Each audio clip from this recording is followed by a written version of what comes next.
Stop everything you're doing right now. Sit down, breathe. This message reached you at the exact moment it needed to. It wasn't by chance. It wasn't the algorithm. It was God. And God asked me to tell you this plainly. I'm sorry, but this couldn't wait. I'm sorry because you've been crying in secret. I'm sorry because you've been going to sleep exhausted and waking up even more tired. I'm sorry because you've been praying, pleading, and it felt like no one was listening on the other side. Today you will understand why this delay had a purpose, why that silence wasn't abandonment, and why God right now can no longer wait to take you out of this place. If you are over 35, if you've carried your family on your back, worked too hard, and are reaching the point where you can't take it anymore, this message was made for you. Before we continue, leave your yes down below. Give this a like, subscribe to the channel, and turn on the notification bell. Comment the word received. Every comment activates a spiritual movement in this video, and that is exactly why this message cannot wait. What you are experiencing, this exhaustion, this delay, this emptiness, is the sign that God has chosen you for a major transition. And whoever is chosen faces spiritual resistance. What looks like a delay is an invisible war. What seems like silence is preparation in the hidden realm. That is why the Father prepared the Holy Book for you, the 21 days of prosperity and alignment with God. This Holy Book is not just a reading, it is a 21-day path that teaches you, step by step, how to unlock the life that is being held back, how to recognize the Father's signs, and how to accelerate everything that was stagnant. The link is in the first pinned comment of this channel. They have tried to take this content down more than once because it challenges the system that has trapped so many people in scarcity. Download it now and comment below. I am chosen, and I will download the digital book. Now that you've decided to act, the next truth I'm going to tell you will be the final blow against everything that has been stealing your peace over the last few months. There is a moment in the life of every person marked by God when everything seems to collapse at once. Work gets stressful. Health shows signs of failing. Money disappears as fast as it appears. Those close to you drift away for no reason. And you sit there in your living room staring at the ceiling asking, what did I do wrong? The answer will shock you. You did nothing wrong. You did it right. I'll repeat that because this sentence needs to go deep. You did nothing wrong.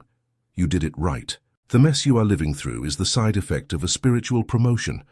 It's the jolt of an elevator that's rising too fast. It's the discomfort of labor before birth. And God asked me to warn you today because you were starting to doubt who you are. Let's look together at the symptoms that prove you are in exactly this process. Pay attention, because you will recognize at least 3 of them right now. The first symptom is fatigue with no apparent cause. You sleep, but you don't rest. You wake up, but it feels like you've been hauling a truck all night. It's not just depression, it's not just stress, it's spiritual weight. Your body is feeling what your soul is carrying. There are accumulated unanswered prayers, unforgiven hurts, forgotten promises. All of this weighs you down. The second symptom is the feeling of being stuck. You try to take a step forward, but something pulls you back. You send out a resume and no one responds. You open a business and the customers vanish. You make a decision and a problem appears out of nowhere. It's not a lack of competence. It's not a lack of faith. It's a blockage. And every blockage has a name, an origin, and a way to be broken. The third symptom is the urge to cry out of nowhere. You're driving, you hear a song, and a lump forms in your throat. You're washing the dishes and a tear falls. You hug a child or a grandchild, and it feels like you're going to fall apart inside. This crying is healing. It's your heart removing the weight that pride wouldn't let out before. Let it cry. Let it out. But understand what this crying is saying. The fourth symptom is isolation. People who were always by your side have started to disappear. Phone calls that used to be daily have become rare. Invitations you always used to receive have stopped coming. It's not a coincidence. God is sifting. He is cleaning your surroundings before handing you the next level. Those who cannot walk with you into what's coming next need to be left behind. As much as it hurts, as much as it seems unfair. The fifth symptom is recurring dreams. You dream of places you've never been, of people who have already passed away, of nonsensical situations. Write these dreams down. They are messages. The Father speaks much louder at night because during the day, the noise of the world drowns out his voice. If you've been waking up in the middle of the night, especially between 3 and 4 in the morning, it's God calling you to talk. The sixth symptom is the loss of pleasure in what used to bring you joy. TV shows don't hold your attention anymore.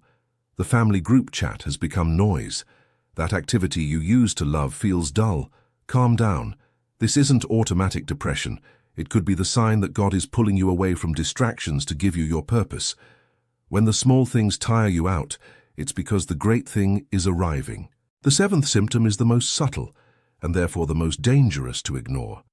It's the feeling of living someone else's life. You look in the mirror and don't recognize who you've become. You walk through your house and feel like something is missing, without knowing what. You go through your routine on autopilot, waiting for what is actually yours to arrive. This symptom is an urgent call. You are ready to rediscover your true identity. These symptoms aren't happening by chance, nor are they happening at the same time by accident. They were permitted by God to push you toward a turning point. Because if it weren't for the pain, you wouldn't seek Him. If it weren't for the emptiness, you wouldn't call out. If it weren't for the exhaustion, you wouldn't stop to listen. And that is exactly where what few have the courage to tell you comes in. These symptoms are the top layer of a spiritual game happening behind the scenes. You are the target, but you are also the prize. And while you think the problem is just financial, or just family, or just health, the entire board is being moved against your blessing. That is why the Father prepared the holy book for you, the 21 days of prosperity and alignment with God. This holy book is not just a reading. It is a daily map that teaches you to identify, one by one, the symptoms in your life and to break their spiritual root before they turn into illness, loss, or greater damage. Within the first 7 days, you will already start to feel your sleep returning, the weight leaving your chest and clarity arriving in your decisions. The link is in the first pinned comment of this channel. They have tried to take this material down more than once because it exposes what the common religious system doesn't want you to know. That your liberation doesn't depend on one more sacrifice, but on alignment. Download it now. Be part of those who decided not to wait anymore and comment below. I am chosen and I will download the digital book. Now that you've decided to act, the next truth I'm going to tell you will be the final blow against the invisible root that has held your life back for so long. Because a symptom is one thing, the cause is another, and those who don't know the cause spend their whole lives fighting symptoms in vain.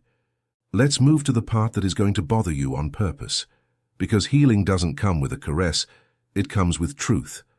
And God asked me not to soften anything today. The root cause of what you are experiencing is not just one thing. There are 3 fronts intersecting in your life right now, and until you see these 3, you will keep hitting your head against the same walls. The first cause is a word spoken over you that hasn't been broken yet. It might have been your father in the heat of an argument, saying you would never get anywhere. It might have been a teacher in the 4th grade saying you were slow. It might have been that boss who looked at you and said, "You don't have the profile to grow." It might have been a pastor, a priest, or someone from any religion who looked at you in a moment of weakness and threw a sentence over your head. That word went in. That word took root. And since then, it has been fulfilling itself in your life. You didn't notice because it fulfilled itself gradually. Every attempt that went wrong seemed to confirm the word. Every door that closed seemed to prove that person was right. And you built your identity on top of a verbal curse that wasn't even yours to carry.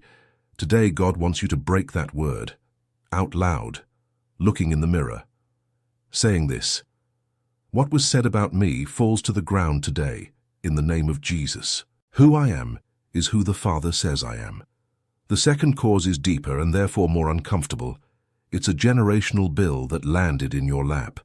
Have you ever stopped to think why, in your family, everyone goes through the same type of problem? Why does someone always get sick at the same age? Why does money come in but slip through your fingers like sand? Why is there fighting, separation, addiction, depression, and debt, repeating from generation to generation like a wheel that never stops spinning? It's not a curse in the cartoonish sense people show. It's a spiritual inheritance. It's an emotional pattern. It's learned behavior. Your ancestors made agreements with fear, with scarcity, with silence. And you, being part of that lineage, inherited the contracts no one let you read. Every time you are about to prosper, something in you sabotages it. Every time you are about to be happy in a relationship, you become suspicious, you run away, you strike first. It's not a lack of character, it's a lack of a cycle being broken. The good news is that God took you out of that line for a purpose. You were chosen as the pivot. What ends in you and what restarts in you. The pain you feel is the pain of someone giving birth to an entire new lineage. That's why it's so hard. That's why no one understands. Because you are the first to dare to break free. The third cause is the most subtle, and at the same time, the most dangerous. It's an agreement you made with yourself in a moment of pain, and never undid. It might have been at 20, after a broken heart, when you told yourself you would never truly give yourself to anyone again. It might have been at 30, after an unfair boss, when you decided that easy money was for others, not for you. It might have been after a loss when you promised yourself you would never depend on anyone again. These internal agreements are invisible prisons. You don't remember making them, but your subconscious doesn't forget. And every time life tries to give you the opposite of what you decreed, something in you pushes it away. Because the part of you that still holds the old pain prefers the known, even if it's bad, to the unknown, even if it's blessed. That is why so many people pray for abundance and run away the moment abundance arrives. That is why so many people ask for love and fight with the right person for the wrong reasons. Breaking these 3 points, the spoken word, the generational inheritance, and the internal agreement, is what separates the Christian who lives exhausted from the child of God who lives renewed. And look, this isn't theory. This is practical experience from someone who has already gone through this break and turned their life inside out. I want you to close your eyes for 2 seconds and answer within yourself. Which of these 3 causes weighs most on you today? The word they said, the inheritance that came, or the agreement you made? The one that comes to your mind first is the starting point of your liberation. Write that answer down. Comment below which one it was, because every testimony here is a door opening for someone else who needs the same deliverance. And that is exactly the point God wanted to reach with you today. He didn't bring you here to give you another diagnosis. He brought you to hand you the key. And this key has a name, a shape, and is waiting for you to make the move to accept it. That is why the Father prepared the Holy Book for you, the 21 days of prosperity and alignment with God. This Holy Book is not just a reading, it is a day-by-day process with specific prayers for each of these 3 causes. There is a day for breaking spoken words, where you are guided to renounce every sentence placed upon you. There is a day for breaking generational inheritances, with declarations that cut the family chain. And there is a day for undoing internal agreements, where you are led with firmness and love to revoke everything you promised yourself in moments of pain. The link is in the first pinned comment of this channel. They have tried to take this content down more than once, because it delivers information that many people prefer to keep hidden. Those who understand cycle breaking stop being dependent on any structure that lives off their exhaustion. Download it now. Take this holy book into your home and comment below. I am chosen and I will download the digital book. Now that you've decided to act, the next part will give you the complete solution, the step-by-step of what to do starting today, especially in the next 72 hours, to start reaping the first fruits of this new phase. Because knowing the cause without applying the solution is like having the medicine in the cabinet and staying sick. We've reached the point that changes everything. The solution. And it's not in what you need to do more of, it's in what you need to stop doing and what you need to start doing instead. I'm going to give you a practical step-by-step path now that fits into your routine, your budget, and your level of faith. And that starts operating visible changes starting today. The first action is the silent renunciation of drama. You need to stop telling your story of suffering to every person who crosses your path. Every time you narrate your pain in detail to someone who cannot help you, you are feeding the pain with energy, attention, and time. This isn't harshness. This is spiritual stewardship. You are not responsible for telling your story infinitely many times. You are responsible for living the next page. From today on, make a pact with yourself. When someone asks how you are, just answer, "I'm in the process and God is taking care of everything." That's it, without detailing, without filling the other person with information they can neither digest nor transform. You will feel, in a few days, a real difference in your energy when you wake up. The second action is morning prayer, but with a structure that makes a difference. It's not just saying pretty words with your eyes closed. It's setting aside 10 minutes, at most, before picking up your phone, to sit, breathe, and make 3 movements. First, give thanks for 3 specific things that happened the day before. Don't generalize. Say, "Father, thank you for that conversation with my daughter. Thank you for the coffee I had on the porch. Thank you for the sunlight that came through the curtain." Specificity generates presence. Presence generates miracles. The second movement of the prayer: surrender 3 things you cannot solve alone. Say it quietly or in your mind with clarity. "Father, I surrender this worry about the rent to you. I surrender this argument with my brother. I surrender this medical exam I'm taking next week." When you truly surrender, something releases in your chest. You feel it physically. The third movement: declare 3 things that are going to happen in your day, even without knowing how. This isn't cheap positivity, it's spiritual positioning. Say, "Today I will have clarity in my decisions. Today I will find an open door where there was a wall before. Today I will be surprised by good news." Place your day on a platform of faith before the world pushes you onto the floor of fear. The third action is breaking the digital fast. And pay close attention here, because few people talk about this with the clarity it needs. Your phone, in most cases, is one of the greatest sources of spiritual drainage in your life today. Every time you pick up your phone as soon as you wake up, before praying, before breathing, before existing, you hand over control of your day to those who don't know your purpose. Do this. The first 30 minutes of your day are untouchable. No phone. No family group chats, no news, no social media. You wake up, go to the bathroom, drink a glass of water, open the window, pray, breathe, listen to the silence. 30 minutes. After 3 weeks of doing this, you won't recognize the level of peace that will enter your life. The fourth action is practical forgiveness. And here, it's not that loose talk of forgiving under your breath, it's practical forgiveness, with a first name, last name, and situation. Pick up a notebook, or open the Notes app on your phone, and write a list of people who still make your chest tighten when you remember them. Each name slowly. It might be your father, mother, ex, partner, pastor, boss, neighbor, even yourself. Write it all down. Then, next to each name, write in one sentence what that person did. And then write by conscious choice, "I release you, and I also release myself." This exercise, when done sincerely, releases gallons of energy that were dammed up in your body.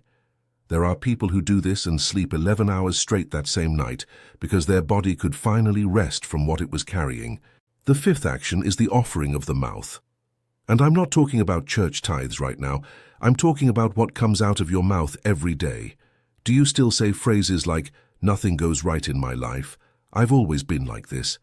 At my age, I can't change anymore and I have no luck. It's always the hard way for me"? Each of these phrases is a seed planted in the soil of the invisible. Each of these phrases confirms for your own destiny the place where you should remain. Starting today, swap these phrases. Instead of "I have no luck," say "I have grace." Instead of "It's always the hard way for me," say "With me, God's best is always fulfilled." Instead of "At my age, I can't anymore," say "My age is the exact point where everything I planted will start to bear fruit." You will find it strange at first. It will feel like a lie. But in 2 weeks, your mind starts to believe what your mouth won't stop saying. The sixth action is conscious presence at home. And here lies one of the most neglected secrets of prosperity. Your home is your first altar.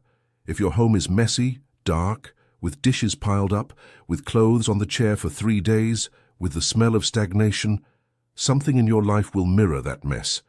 Not because God cares about dirty dishes, but because your home is the reflection of your internal world, and your internal world is the channel through which the blessing descends. Tidy up one little spot a day, just one.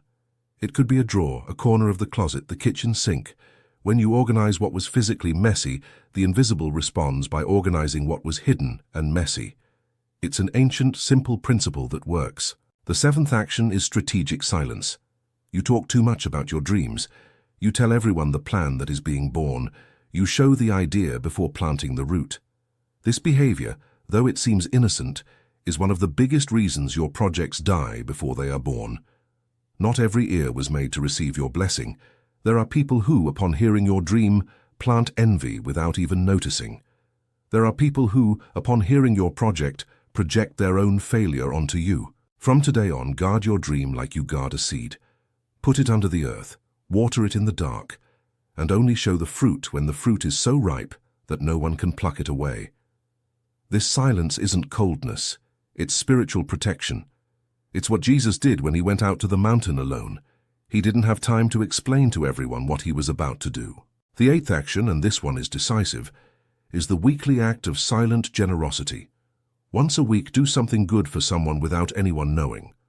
Put an envelope with an amount that fits your budget under the door of someone in need. Buy a pack of diapers and leave it anonymously at that neighbor's house. Pay for someone's lunch at the diner without identifying yourself. This movement opens doors that no prayer alone opens, because silent generosity is the highest form of faith that exists. You are practicing, without anyone seeing, total trust that God will pay you back double. And he does. Not in the same place, not from the same person. But he pays it back. In the form of healing, opportunity, an unexpected phone call, a check that arrives without explanation, an approved visa, a negative test result. Every act of silent generosity is a deposit in a spiritual account that earns compound interest. And now let's look at what will happen to you by applying this path. Because knowing is one thing, and seeing it happen is another. I saw up close the story of a lady from rural West Virginia, 62 years old, a widow, who had lost her zest for life. After 2 months of applying these steps with discipline, she told me she reconnected with a childhood friend, opened a small home bakery, lost 20 pounds without any diet, and started dreaming about the future again. It wasn't magic, it was alignment. I also saw the case of a 48-year-old man from Savannah, Georgia, whose company was almost closing. His marriage was strained, and his health was poor. He applied the steps for 21 days straight. 30 days after the end of the 21, he managed to close a contract that paid off all his debts. 60 days later, his marriage was restored. 90 days later, he began donating monthly to a children's charity. His life turned upside down in the best possible way. And that is why I need to speak to you now with all clarity about the path that is available for you to concentrate all of this into a single structured journey, without you having to keep notes, remember things, or build a routine alone. That is why the Father prepared the Holy Book for you, the 21 days of prosperity and alignment with God. This Holy Book is not just a reading. Each of the 21 days of the book was built exactly on the actions I just gave you here, with the specific prayer for the day, the declaration you need to make, the practical exercise to apply, and the passage of the Word that sustains everything. You don't need to build anything, you just need to open the page of the day you are on and follow it. On day 1, you are led to renounce drama and start the new narrative of your life. On day 3, you break the words spoken over you. On day 5, you cut the generational inheritances you were carrying without knowing. On day 7, you undo the internal agreements that stalled your story. From day 8 to 14, you enter the planting phase, with daily practices that open the channels of provision and peace. From day 15 to 21, you enter the manifestation phase, where doors start to open in ways that will surprise you. The link for the Holy Book is in the first pinned comment of this channel. They have tried to take this content down at least 4 times because it directly challenges the system that sustains itself on the exhaustion of God's children. There are people who prefer to see you dependent rather than see you free. There are structures that make money from your fragility. That is why this material had to be prepared outside of traditional channels, to reach directly into your hand, your phone, your home, without an intermediary. You don't need to ask anyone's permission to download it. You don't need to wait for the next meeting, the next visit, or the next lecture. You open the link, download the Holy Book, start day 1 tonight, and tomorrow you'll already wake up different. It is that simple and it is that profound. Download it now and comment below with faith the exact phrase, "I am chosen and I will download the digital book." This comment isn't just a formality, it's a public declaration. It's a record. It's a landmark. It's the instant you decide that this phase ends here and the next one begins with you in control, with God in the lead. And look, I need to tell you one thing before I finish. You didn't reach this part of the video by accident. Most people turn it off before this. Most get distracted, switch tabs, go back to their phones. You stayed. You listened, felt, and reflected. This means there is something inside you that recognized the Father's voice calling. And that voice doesn't call twice in the same way. The window is open now. Not tomorrow, not next week. Now, make the move. Download the Holy Book, leave your comment, turn on the bell, share this video with one person you know needs it, and prepare your heart for the transition that begins tonight. God asked me to tell you before I close one more word. He said, "Son, daughter, I am sorry for the lost time. I am sorry for the sleepless nights. I am sorry for every time you thought I had forgotten you. But I never forgot you. I was preparing you. And now the moment has arrived where I can no longer wait to give you everything I set aside for you since before the beginning. Receive this word, keep it in your heart, and act. Because faith without action is decoration. And decoration doesn't change destiny. What changes destiny is a child who hears, stands up and moves. I'll see you in the next video, with another direct word, another key, another breakthrough. But first, comment below what touched you most today. Like the video. Share it with those who need it. And don't forget, the Holy Book is in the first comment, waiting for your yes. Download it, open it, start today. Your new phase isn't waiting for the year to turn. It's waiting for your yes to turn. May the peace that surpasses all understanding guard your heart and your mind in the name of Jesus. Amen.